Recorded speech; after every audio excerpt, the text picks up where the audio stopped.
Salam alaikum az-Zulflaoun, bonsoir. 2 jours après l'ouverture officielle de la 4e édition de la foire du commerce intra-africain EATF 2025 à Alger, Tebboune appelle à bâtir une Afrique souveraine. Le chef de l'État a rappelé que cette édition se tient dans une conjoncture internationale difficile et sensible, marquée par une accélération des crises et des menaces pesant sur l'ordre mondial.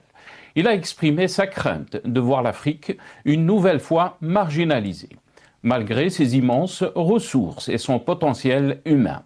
Sa voix est souvent affaiblie, son rôle réduit dans la redéfinition du nouvel ordre mondial, a-t-il déploré.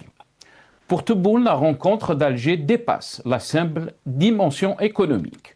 Elle traduit une volonté collective de bâtir une Afrique unie, forte de sa volonté et influente dans son environnement régional et international.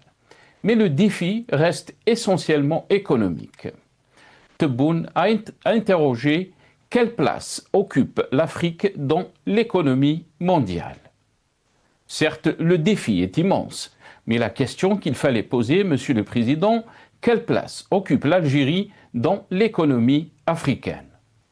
On ne peut prétendre avoir une économie forte alors que tous les mécanismes et les politiques économiques successives sont archaïques et sans vision.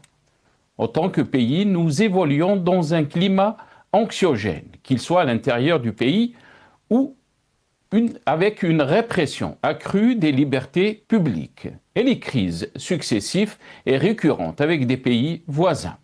Le dernier, le Mali, qui a déposé auprès de la Cour internationale de justice une requête introductive d'instance contre l'Algérie, a annoncé dans un communiqué le ministère malien de l'administration territoriale.